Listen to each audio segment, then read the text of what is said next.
We're sure you've seen Anya Taylor-Joy on your screen a couple of times, but we doubt you know the finer details about her life. Riveted has got you covered. Here is everything you need to know about the fast-rising star.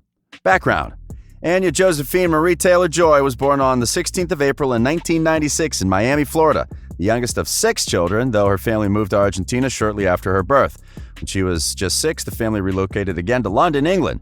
Apparently, Taylor-Joy wasn't a big fan of London at the beginning. In fact, she refused to speak English for 2 whole years.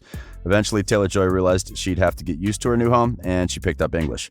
Her mom, born and raised in Zambia, is a psychologist of British and Spanish descent. Taylor-Joy's father is a Scottish Argentinian and was an international banker until giving it up to become a professional powerboat racer. Taylor-Joy attended the preparatory school Hill House in Kensington, then Northland School in Argentina, and Queensgate School in London. Landing an agency. At the age of 16, Anya was scouted as a model while walking outside Harrods department store. The Late Late Show's James Corden pointed out that Anya Taylor-Joy's entry into the world of modeling and acting was like how people get discovered in a movie. Recounting the story during an appearance on the show, she prefaced the incident by admitting her actions were very stupid and does not recommend others to follow suit. According to Taylor-Joy, she was 16 and wearing a pair of her mom's high heels as a way of practicing for an upcoming party while walking the family dog. As she walked, she sensed a car seemed to be following her, but convinced herself she watched too much 24 and it was just her imagination. Eventually, however, she realized she wasn't being paranoid and the car was indeed following her. Now, panicked, she picked up the dog and started to run. And someone stuck their head out the window and said, "If you stop, you won't regret it." And she stopped. The driver of the car was the head of a modeling agency and told her to go into the modeling agency the next day with her parents. It was through her modeling work that she met and signed with an acting agent. First rejection. Although Taylor-Joy had signed with a reputable agent, success was not just handed to her. Like most actors, she had to learn to deal with rejection the hard way before the scripts came rolling in. The actress explained to BuzzFeed that her very first audition ended up being a massive letdown. The audition was for the younger version of Angelina Jolie in the Disney movie Maleficent. Even though she looks nothing like Jolie, the rejection still hit her hard.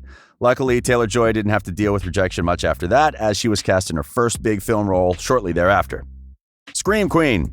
Taylor-Joy had her first acting role in the 2014 horror comedy film Vampire Academy, but her scene was deleted from the final cut.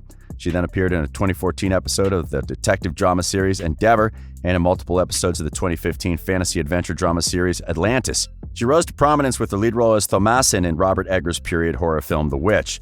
The film and Taylor-Joy's performance received critical acclaim, and she won the Gotham Independent Film Award for Breakthrough Actor, the Empire Award for Best Female Newcomer, and the Fangoria Chainsaw Award for Best Actress. She also earned a nomination for the Saturn Award for Best Performance by a Younger Actor, among numerous others. In 2016, Taylor-Joy starred in the science fiction horror film Morgan. In 2017, she gained further recognition for her starring role in M. Night Shyamalan's horror thriller film Split. Also in 2017, she starred as Allie in the horror mystery film Marrowbone and the dark comedy thriller film Thoroughbreds. Because she took on a series of roles in horror films early in her career, the media labeled Anya Taylor-Joy as a Scream Queen, a stereotype that she was happy to break as time went on. Branching out. Taylor played Charlotte Bauman, one of Barack Obama's close friends, in Vikram Gandhi's drama film Barry, which focused on a young Obama in 1981 New York City. Taylor-Joy later starred in the BBC One period drama miniseries The Miniaturist. In 2019, Taylor-Joy reprised her role as Casey Cookie in the psychological superhero film Glass, the final installment in the Unbreakable film series. She also appeared in the documentary film Love and Tasha, which focused on her late co-star Anton Yelchin. Also in 2019, she had starring roles in the acclaimed BBC One period crime drama series Peaky Blinders and the Netflix fantasy drama series The Dark Crystal: Age of Resistance. In 2020, Taylor-Joy starred as Emma Woodhouse in comedy drama film Emma. She then starred in the drama film Here Are the Young Men and as Ilyana Rasputin, Magic, a Russian mutant with sorcery powers, in the superhero horror film The New Mutants. Of course, fans are obsessed with her latest role as Beth Harmon on Netflix's The Queen's Gambit. Inspiration. Like many artists, Anya Taylor-Joy has a few influences that helped give her the boost she needed at the beginning of her career. One of her biggest inspirations is the Oscar-nominated Irish actress Saoirse Ronan. Ronan is known for her roles in Little Women, Brooklyn, Atonement, and Lady Bird. Seeing Ronan on the big screen when she was still a teenager clearly inspired Taylor-Joy to pursue her dreams. To that end, at age 16, she ended up dropping out of school. A few years later, Taylor-Joy actually got to meet Ronan and explain how influential she'd been on her. Turning down roles. Anya Taylor-Joy's list of acting credits stand out for being complex, unusual female characters. Turns out, this is no accident. As her career progressed, Taylor-Joy made the decision to be pretty selective about which roles she accepted. Apparently, she has turned down quite a few girlfriend roles in the course of her career. One of the reasons why Taylor-Joy is very selective with her roles is because the roles she plays at least give her the opportunity to fight prejudice against women in the film industry. She explained that misogyny doesn't just happen in casting, but also is an issue in the media. In an interview with Glamour, Taylor described how one of the main things she's noticed is the way language is used differently for men and women in the industry. She said, "I've had situations in journalism where my male counterpart will give an opinion on something, and he will be written about as thoughtful and intellectual, whilst I will be brassy, opinionated, forceful. When they just ask me for my opinion, well, forceful or not, nothing will stop her from speaking about the gender gap in film. She has no home. Yes, the actress has been moving around since she was born.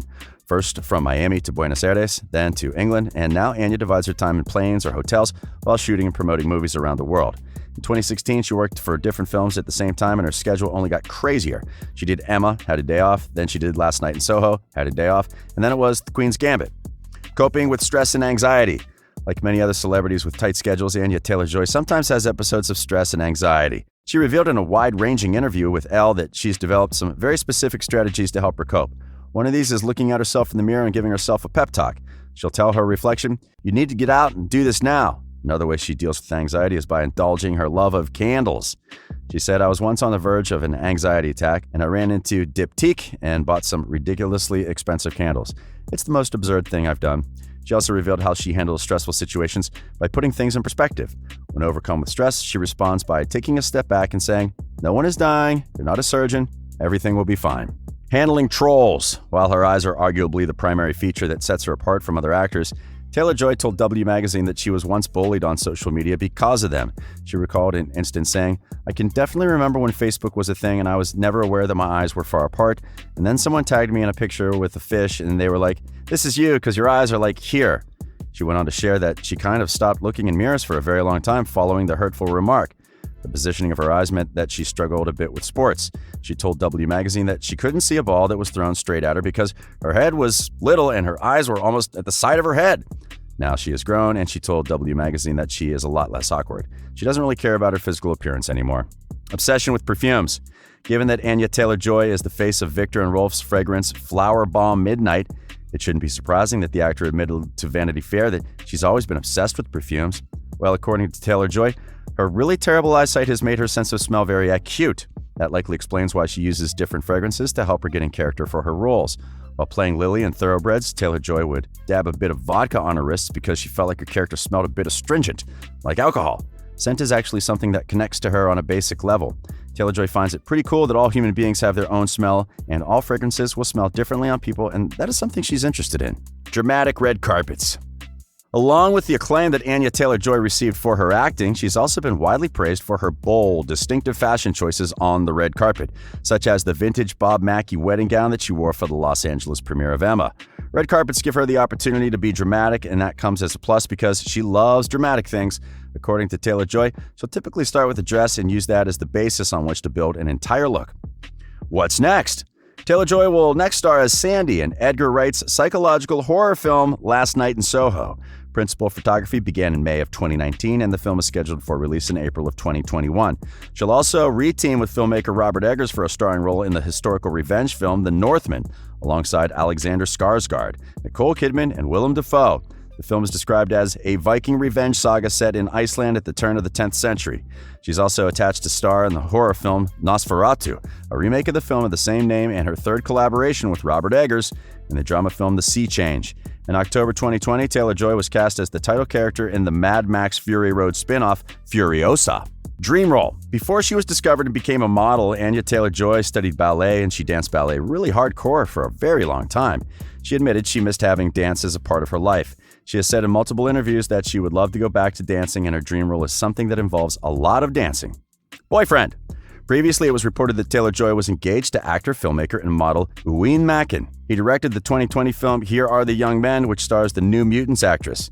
In 2018, a Reddit user asked the community if Taylor-Joy was still engaged, to which someone said they had heard they broke up and that her engagement ring was no longer on. The actress is said to be currently dating photographer Ben Seed. Although the star is keen to keep her relationship out of the spotlight, the couple were seen out together in May. Before we wrap up here, there are two interesting facts about Anya Taylor-Joy. The first thing she does in the morning is have a cup of black coffee and at least 15 minutes dedicated to happy dancing. Second, one food she cannot resist is truffles. When it comes to pizza, Taylor-Joy is usually chill and just asks for a heck of a ton of cheese, but there's a vegan truffle pizza from a restaurant in Philly that she can't get enough of. Quite a remarkable young lady. What do you think of Anya Taylor-Joy? Let us know in the comment section below. This has been Riveted.